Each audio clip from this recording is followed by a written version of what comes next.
Friends, ఇవాళ వీడియోలో మనం వచ్చేసి 29th అక్టోబర్ 2024కి సంబంధించిన కరెంట్ అఫైర్స్ గురించి అయితే డిస్కషన్ చేద్దాం. చాలా ఇంపార్టెంట్ అప్డేట్స్ ఉన్నాయి ఈరోజు, కాబట్టి ఈ వీడియో ఎండ్ వరకు చూడండి. మీకు క్లారిటీగా ఈ వీడియోలో అన్నీ కూడా ఎక్స్ప్లెయిన్ చేస్తాను. ప్రధానంగా ఈరోజు మోదీ గారు లాంచ్ చేసిన కొన్ని ప్రోగ్రామ్స్, ప్రాజెక్ట్స్, వాటన్నింటి గురించి కూడా ఈ వీడియోలో క్లారిటీగా ఎక్స్ప్లెయిన్ చేయడం జరుగుతుంది. అండ్ మనకి స్పెయిన్కి జరిగిన కొన్ని ఒప్పందాల గురించి, కీలకమైన ఒప్పందాల గురించి కూడా ఇక్కడ నేను చెప్తాను. కాబట్టి జాగ్రత్తగా వినడం ద్వారా ఈరోజు చాలా అప్డేట్స్ని కవర్ చేయగలుగుతారు. అండ్ మీకు రాబోయే ఏవైతే కేంద్ర రాష్ట్ర ప్రభుత్వ ఉద్యోగాలకు సంబంధించిన పరీక్షలు ఉన్నాయో వాటిల్లో ఈ కరెంట్ అఫైర్స్ అనేవి మీకు చాలా వరకు, అంటే దగ్గరగా ఒక 90% వరకు కూడా కవర్ అవుతాయి. ఓకేనా?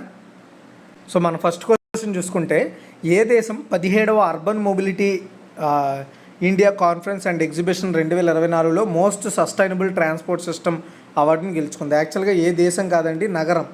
ఓకేనా? ఇక్కడ నగరం అని ఇవ్వాలి, బట్ దేశం అని పడింది. ఏ నగరం అంటే కొచ్చిన్ అండి. గమనించండి, కేరళలోని కొచ్చి నగరం 17వ urban mobility India conference and exhibition 2024లో మోస్ట్ సస్టైనబుల్ ట్రాన్స్పోర్ట్ సిస్టమ్ అవార్డుని గెలుచుకుంది.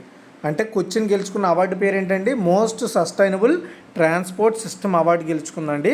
యాక్చువల్గా ఈ కాన్ఫరెన్స్ వచ్చేసి గుజరాత్లోని గాంధీనగర్లో మహాత్మా మందిర్లో జరిగిందండి. ఓకేనా? దీంట్లో కేంద్ర గృహ నిర్మాణ పట్టణ వ్యవహారాల శాఖ మంత్రి మనోహర్ లాల్ ఖట్టర్ గారు ప్రసంగించడం జరిగింది.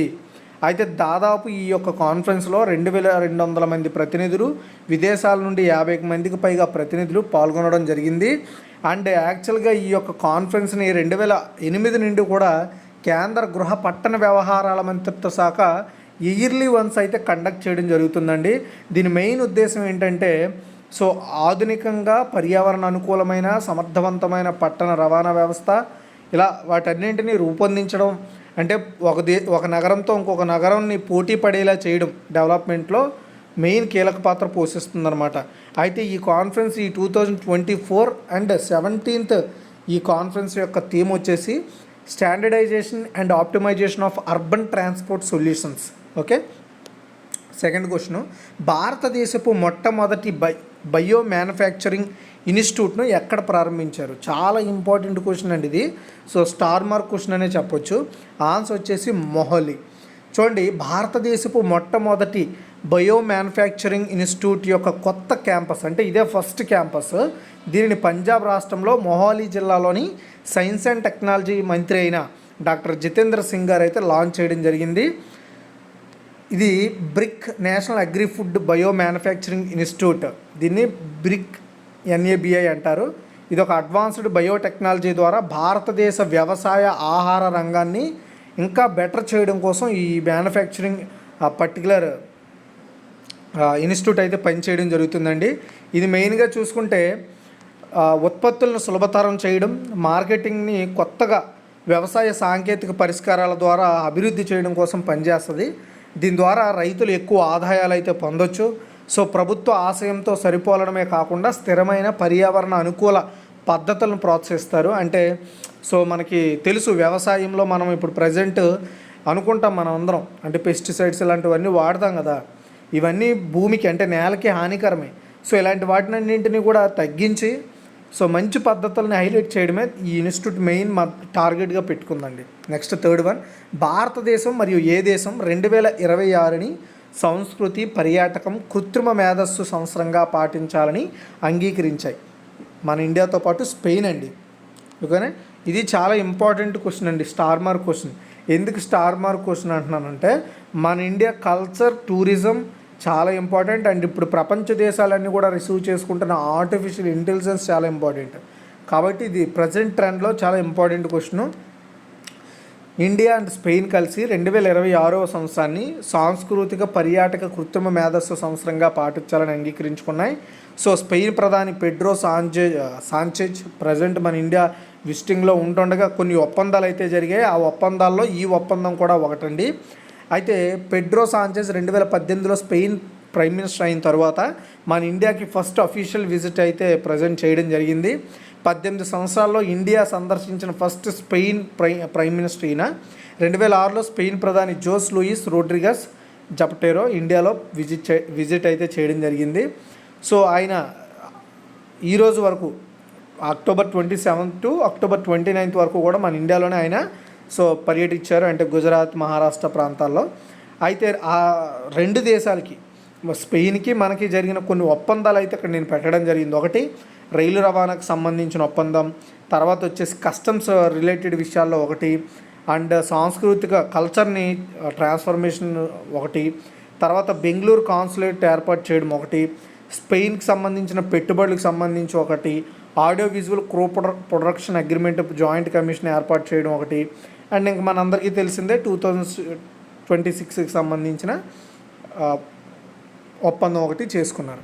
తర్వాత 4, డిజిటల్ మెమోరియల్ ఆఫ్ వాలర్ను ఏ రక్షణ దళం ప్రారంభించింది? ఆన్సర్ వచ్చేసి రైల్వే ప్రొటెక్షన్ ఫోర్స్ అండి. సో డిజిటల్ మెమోరియల్ ఆఫ్ వాలర్ను న్యూఢిల్లీలో భారతీయ రైల్వే పరిధిలోని పారామిలిటరీ దళం రైల్వే ప్రొటెక్షన్ ఫోర్స్ ప్రారంభించింది. అంటే మనందరికీ తెలుసు ఆర్పిఎఫ్ అంటాం కదా. ఆర్పిఎఫ్ వాళ్ళు ఏం చేశారంటే, ఎవరైతే ఈ ఆర్పిఎఫ్లో సర్వీస్లో ఉంటుండగా ప్రాణాలు అర్పించిన ఎవరైతే ఆ ప్రొటెక్షన్ ఫోర్స్ ఎవరైతే పోలీస్ ఫోర్సులు ఉంటారో వాళ్ళని, మెయిన్గా ఆర్పిఎఫ్కి డిపార్ట్మెంట్కి సంబంధించిన వ్యక్తులు ఎవరైతే ఉంటారో, ఫర్ ఎగ్జాంపుల్ వేరే వారిని కాపాడుతూ లేదా పోలీస్ సర్వీసెస్ అందిస్తూ మరణించిన వారిని గుర్తు చేసుకోవడానికి డిజిటలైడ్గా అండ్ వాళ్ళకి విషెస్ తెలపడానికి డిజిటల్గా ఒక వాలర్ని అయితే తయారు చేశారు. అంటే ఒక గ్యాలరీ టైప్ అనమాట. సో వాళ్ళు ఎప్పుడు చనిపోయారు, ఎందుకు చనిపోయారు, రీజన్ ఆఫ్ డెత్ అవన్నీ మెన్షన్ చేస్తూ అండ్ వాళ్ళకి మనము శ్రద్ధాంజలి ఘటించడానికి కొన్ని డిజిటల్గా కొన్ని అంటే లైక్ చిన్న చిన్న ఎఫెక్ట్స్ లాంటివి అయితే ప్రొవైడ్ చేశారు. ఇదంతా ఎందుకంటే మెయిన్ అలాంటి వాళ్ళని గుర్తు చేసుకోవడము, సో అలాంటి వాళ్ళకు ఒక గుర్తింపు మరియు కొంత విలువను వాళ్ళకి ఇవ్వాలనే ఉద్దేశంతో ఆర్పిఎఫ్ అయితే డెసిషన్ తీసుకోవడం జరిగింది. అంటే అక్కడ వాళ్ళ ఫోటోగ్రాఫ్ ఇవన్నీ కూడా ఆ వెబ్సైట్లో పొందుపరుస్తారు డిజిటల్గా మాత్రమే. అక్కడ మనం జస్ట్ అక్కడ ఫ్లవర్స్ ఉండొచ్చు, ఇంకేవైనా ఉండొచ్చు, వాటిని క్లిక్ చేసి మనం వాళ్ళకి నివాళులు అయితే అర్పించవచ్చు అనమాట. సో ఇది జస్ట్ వాళ్ళని గుర్తు చేసుకోవడం కోసం, వాళ్ళ సర్వీస్ని మనం గౌరవించడం కోసం. తర్వాత 5, గర్భిణులు చిన్నారుల వ్యాక్సినేషన్ కోసం ఉద్దేశించిన యువిన్ పోర్టల్ దీనిని ఎవరు ప్రారంభించారు? ఆన్సర్ వచ్చేసి నరేంద్ర మోదీ అండి. చాలా పెద్ద అప్డేట్, అంటే చాలా ఎక్కువ మ్యాటర్ అయితే ఉంటుంది. నేను దాన్ని మీకు షార్ట్లో ఎక్స్ప్లెయిన్ అయితే చేస్తాను. ఫస్ట్ యాక్చువల్గా ఈ ప్రోగ్రామ్ వచ్చేసి ఆల్ ఇండియా ఇన్స్టిట్యూట్ ఆఫ్ ఆయుర్వేదాలో జరిగిందండి.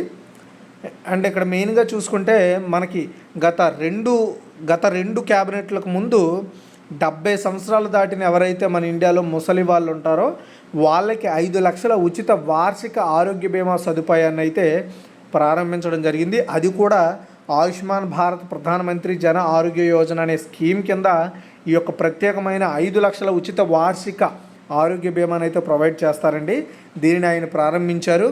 సో ఈరోజు మన అందరికీ తెలుసు, సో ఆయుర్వేద డే, దాన్ని ఉద్దేశిస్తూ వీటిని అయితే ప్రారంభించడం జరిగింది. వీటితో పాటు గర్భిణీలకు చిన్నారులకు ఇచ్చే ఏదైతే వ్యాక్సినేషన్ ఉంటుందో, సో ఆ వ్యాక్సినేషన్ రిలేటెడ్ అప్డేట్స్ని అంతా కూడా ఒక దగ్గర పొందుపరచడానికి సంబంధించిన యూవిన్ అనే ఒక ప్రత్యేకమైన పోర్టల్ అయితే లాంచ్ చేశారు. లైక్ కోవిన్ లాంటిది అనమాట ఇది కూడా. సో ఇదంతా కూడా అంటే మహిళలకు, చిన్నారులకు ఏవైతే ప్రభుత్వం వ్యాక్సినేషన్ ఇస్తుందో ఆ వ్యాక్సినేషన్ డేటా అంతా కూడా డిస్ప్లే చేస్తారు ఈ పోర్టల్ ద్వారా. ఓకేనా. అండ్ అంతేకాకుండా మోదీ గారు all India institute of Ayurved phase 2 కింద మధ్యప్రదేశ్లోని మందసౌర్, నిమూజ్, సియోనోలిని ఉన్న 3 కొత్త వైద్య కళాశాలను కూడా ఆయన ప్రారంభించారు. అండ్ మన ఏపీలో మంగళగిరిలోని all India institute of medical సైన్సెస్లో డ్రోన్ సర్వీసెస్ను కూడా ఆయన వర్చువల్గా లాంచ్ చేయడం జరిగింది. అండ్ ఒక్క మంగళగిరి ఎయిమ్స్లోనే కాదు, దేశంలో 10 ఎయిమ్స్ సెంటర్స్లో ఈ యొక్క డ్రోన్ సర్వీసెస్ని అయితే ఆయన లాంచ్ చేశారు. సో ఇక్కడ చూసుకుంటే బీబీ నగర్ తెలంగాణ, రిషికేష్, బిలాస్పూర్, గువాహటి, భోపాల్, జోధ్పూర్ ఇలా ప్రాంతాల్లో ప్రారంభించారు. అండ్ ఆయన మధ్యప్రదేశ్లో 5 నర్సింగ్ కాలేజీలను లాంచ్ చేయడం జరిగింది. అండ్ అదేవిధంగా ఆయుష్మాన్ భారత్ హెల్త్ ఇన్ఫ్రాస్ట్రక్చర్ మిషన్లో భాగంగా 5 రాష్ట్రాల్లో 21 క్రిటికల్ కేర్ బ్లాక్స్ను కూడా ఆయన శంకుస్థాపన చేశారు. ఆ రాష్ట్రాల పేర్లు అయితే ఇక్కడ ఉండడం జరిగింది, మన ఏపీ, తెలంగాణ లేవు. భువనేశ్వర్లో సెంట్రల్ డ్రగ్స్ టెస్టింగ్ ల్యాబొరేటరీని కూడా ఆయన ప్రారంభించారు. ఒడిశా, ఛత్తీస్గఢ్లో యోగా, నేచురోపతిలో 2 సెంటర్స్, రీసెర్చ్ సెంటర్స్ను కూడా ఆయన లాంచ్ చేశారు.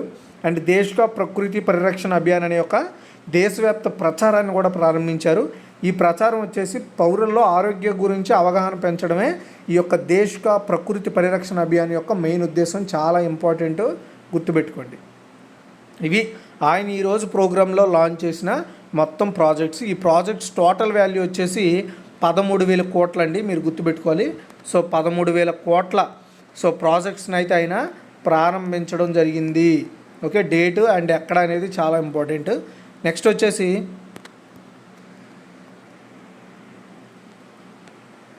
6th one, Indian coast guard ఇటీవల ప్రారంభించిన 2 స్వదేశీ పెట్రోలింగ్ నౌకల పేర్లు ఏంటి అంటే అదమ్య మరియు అక్షర్. ఓకే, భారత తీర రక్షణ దళం ఇటీవల స్వదేశీయంగా అంటే మన ఇండియాలోనే తయారు చేయబడిన అదమ్య, అక్షర్ అనే 2 ఫాస్ట్ పెట్రోలింగ్ నౌకలను అయితే లాంచ్ చేసింది. గోవా షిప్ యార్డ్ లిమిటెడ్ చేత నిర్మించబడిన ఈ యొక్క షిప్పులు 60% కంటే ఎక్కువ అంటే ఇందులో 60% కంటే ఎక్కువ మన ఇండియాలో తయారు చేసిన వస్తువులనే వాడారు, మిగతావి ఇతర దేశాల నుండి ఇంపోర్ట్ చేశారనమాట. Next, airport authority of India చైర్మన్గా ఇటీవల ఎవరు నియమితులయ్యారంటే విపిన్ కుమార్ అండి.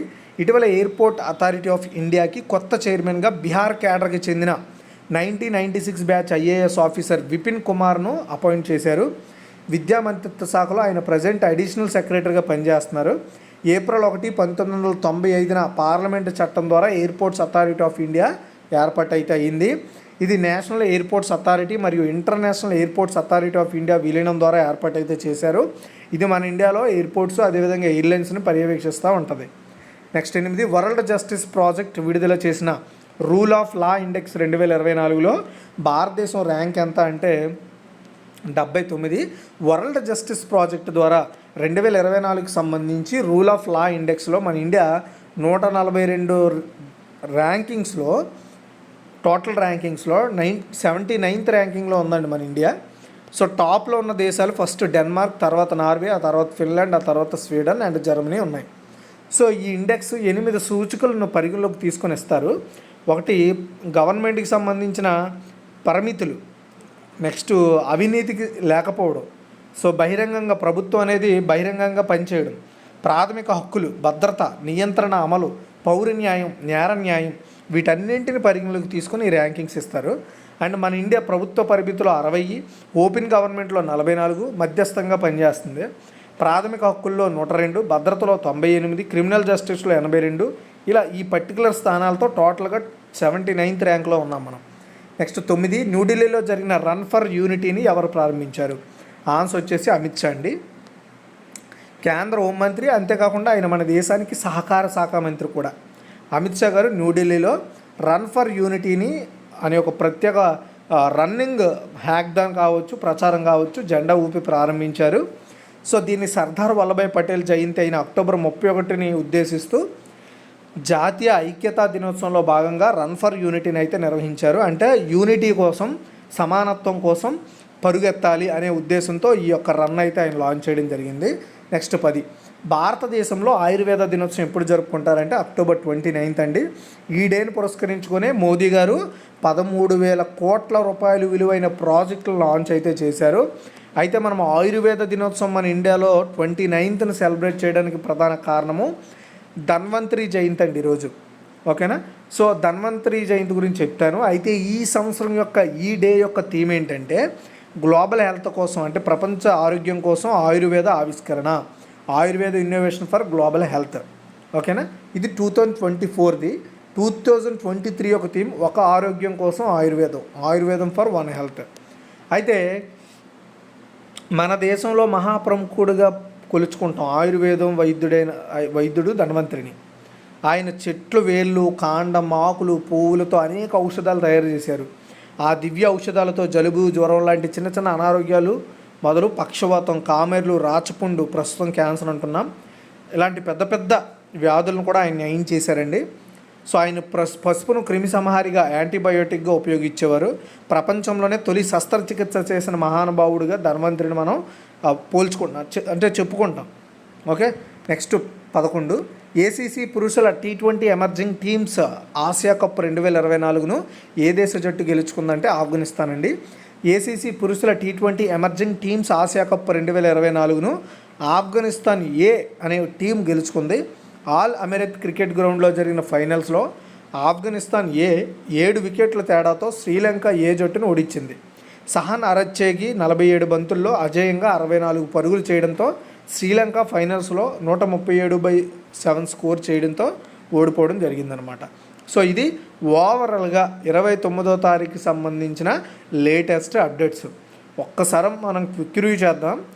ఏ నగరం 17వ urban mobility India conference exhibition 2024లో most sustainable transport system award గెలుచుకుందంటే కొచ్చి. ఇది కేరళకు చెందిన నగరం. భారతదేశపు మొట్టమొదటి బయో మ్యానుఫ్యాక్చరింగ్ ఇన్స్టిట్యూట్ ఎక్కడ ప్రారంభించారంటే మొహాలీ, పంజాబ్లో ఉంది. భారతదేశం మరి ఏ దేశం 2026ని సంస్కృతి, పర్యాటకం, కృత్రిమ మేధస్సు సంవత్సరంగా పాటించాలని అంగీకరించిందంటే స్పెయిన్. తర్వాత డిజిటల్ మెమోరియల్ ఆఫ్ వాలర్ను ఏ రక్షణ దళం లాంచ్ చేసిందంటే రైల్వే ప్రొటెక్షన్ ఫోర్స్. గర్భిణీలు, చిన్నారుల వ్యాక్సినేషన్ కోసం ఉద్దేశించిన యూవిన్ పోర్టల్ను ఎవరు ప్రారంభించారంటే ప్రధాని మోదీ. ఇండియన్ కోస్ట్ గార్డ్ ఇటీవల ప్రారంభించిన 2 స్వదేశీ పెట్రోలింగ్ నౌకల పేర్లు ఏమిటి? అదమ్య, అక్షర్. పెట్రోలింగ్ అంటే జస్ట్ సముద్రంలో ఎప్పటికప్పుడు తిరుగుతూ గస్తీ కాస్తాయి. అక్కడ ఎలాంటివైనా మాదక ద్రవ్యాలు కావచ్చు, ఇంకేదైనా ఇల్లీగల్గా యాక్టివిటీస్ని పర్యవేక్షిస్తూ ఉంటాయి. ఎయిర్పోర్ట్ అథారిటీ ఆఫ్ ఇండియా చైర్మన్గా ఇటీవల ఎవరు అపాయింట్ అయ్యారంటే Vipin Kumar. And world justice project విడుదల చేసిన రూల్ ఆఫ్ లా ఇండెక్స్ 2024లో భారతదేశం ర్యాంక్ వచ్చేసి 79. న్యూఢిల్లీలో జరిగిన రన్ ఫర్ యూనిటీని ఎవరు ప్రారంభించారంటే అమిత్ షా. భారతదేశంలో ఆయుర్వేద దినోత్సవం ఎప్పుడు జరుపుకుంటారంటే అక్టోబర్ 29. ఏసీసీ పురుషుల T20 emerging teams Asia cup 2024ని ఏ దేశ జట్టు గెలుచుకుందంటే Afghanistan. Thanks for watching guys. ఈ వీడియో షేర్ చేయండి, లైక్ చేయండి. మరిన్ని అప్డేట్స్ కోసం మన ఛానల్ ఫాలో అవుతూ ఉండండి.